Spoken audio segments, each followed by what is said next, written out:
الحمد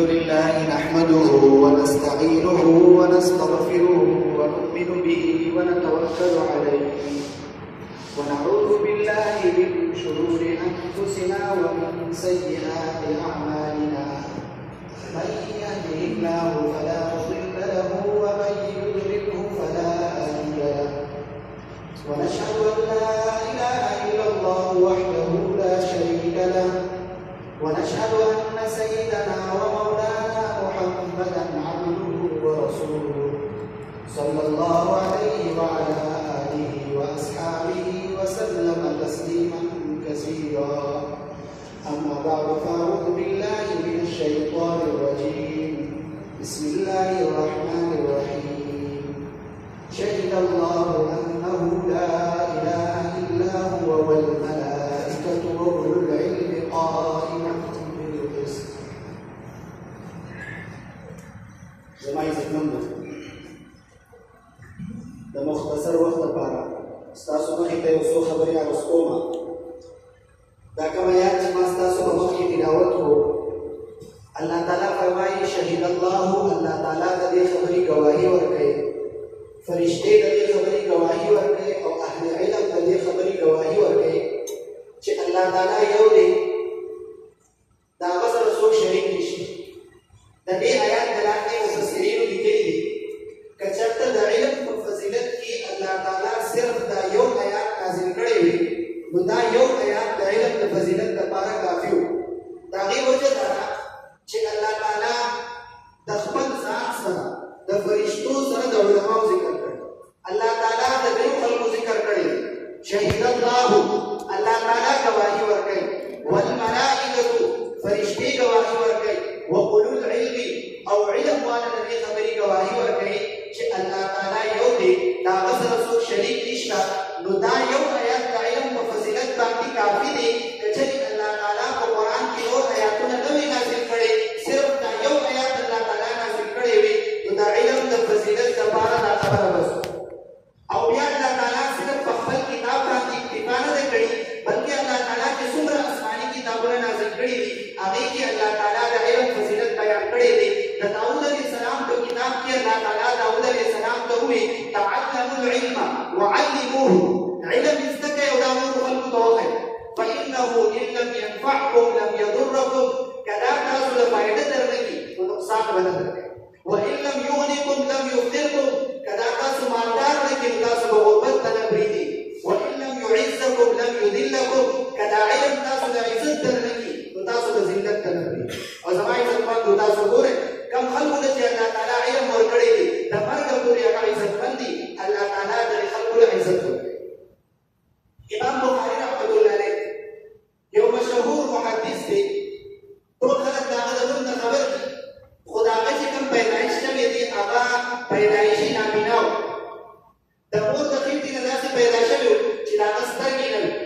و زموږ ذهن خو دا وایي چې کوم سړی پیدایشي نابینا دی، د کوم سړي سترګې نشته نو هغه خو د مرګه پورې لیدلی نه شي.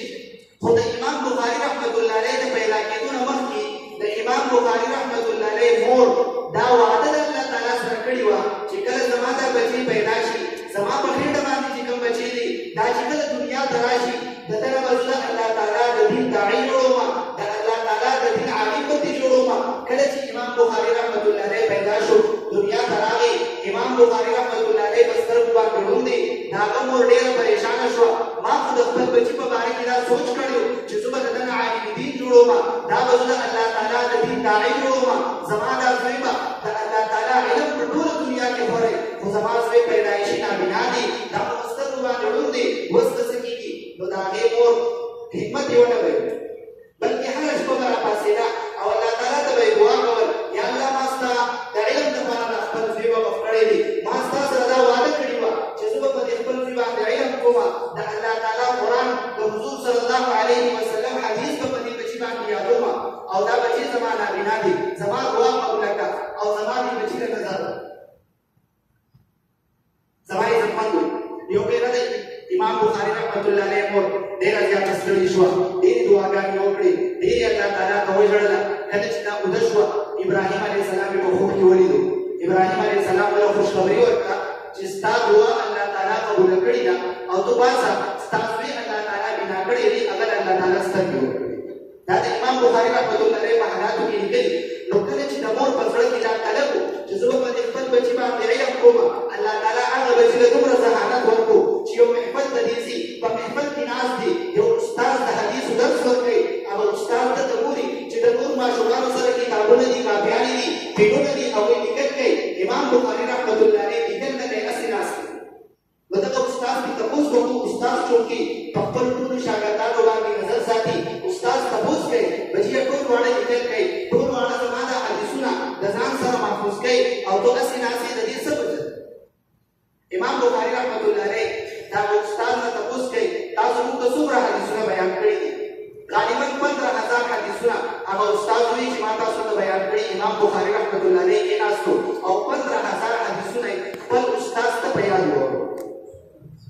کله چې دغه 15,000 حدیثونه واوروله امام بخاري رحمة الله علیه الله تعالی ډېر لوی مقام ورکړو.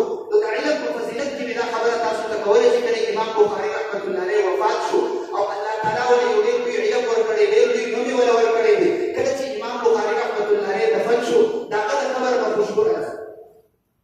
نو یو شاعر دا خبره وکړه چې دا خاوره په زبان حال دا خبره کوي جمال هم نشي در من اثر کړ وګرنه من هغه کم کې هستم. د دې په ما کې چې دا کم سړی دفن دی د دې سړي د ښایست په ما باندې اثر کړی دی، ځکه زما نه دا خوشبو راخېږي. کنې زه خو هغه خاوره یم کومه چې مخکې وم. نو زما عزتمندو د چا چې د علم سره نسبت پیدا شي، د چا چې د الله تعالی د کتاب سره نسبت پیدا شي دا ډېر زیات قیمتي شي. د چا چې د الله تعالی د روح سره نسبت پیدا شي دا ډېر زیات قیمتي شي. دغه نسبت د ده دپاره کافي دی. زما عزتمندو تاسو ته یو اثار ورته کې مثال در کومه، په مثال سره خبره زر په سمجھ کې راځي. زموږ په دې جومات کې ټایل لګېدلي دي، همدغه ټایل په باتروم کې لګېدلي دي. کله چې موږ جومات ته راځو د جومات ته راننوځو دې ټایل ته موږ چپل وباسو، که یو ماشوم په غلطۍ سره جومات ته په چپل سره راننوځي نو موږ هغه د جومات نه وباسو چې دا جومات دی او موږ دغه ټایل په باتروم کې لګېدلي دي. نو موږ په سخت پو په ګنده پوځو په هغې باندې وړوکي اودس لوی اودس ماتو. د دې ټایل زموږ په زړه کې دا عظمت ولې؟ دا عظمت ځکه دی چې د دې نسبت د الله تعالی د کور سره. دغه شان یو کپړه موږ راوړو هغه دوه ځای کړو، د هغې نه یو قرآن لکه سوړی جوړه کړو او بله په کچن کې کېدو. نو د قرآن هغه کسوړی که په ځمکه ولېږي موږ یې راوالو ښکلي کړو او د کچن هغه کپړه په هغې باندې موږ لوښي صفا کوو، په هغې باندې هر قسمه ګندګي صفا کوو. زما عزتمندو مشران علما راله مختصر خبره عرض کوم چې الله تعالی دوی له کوم عزت ورکړی دی دا عزت وله الله تعالی د علم د وجې نه ورکړی دی. نو زما عزتمندو د هر شي نسبت چې الله تعالی سره پیدا شو، د الله تعالی د علم سره پیدا شو، د جومات سره د قرآن سره د دوی نسبت پیدا شو. نو الله تعالی هغه خلکو له ډېر لوی فضیلت ورکوي. الله تعالی دې موږ له توفیق راکړي چې موږ خپل نسبت د الله تعالی د دین سره پیدا کړو، خپل نسبت د علم سره پیدا کړو، خپل نسبت د قرآن سره پیدا کړو. کله چې زموږ نسبت د علم سره پیدا شو، کله چې زموږ نسبت د قرآن سره پیدا شو، زما عزتمندو موږ به قیمتي شو. الله تعالی دې موږ د عمل کولو توفیق راکړي.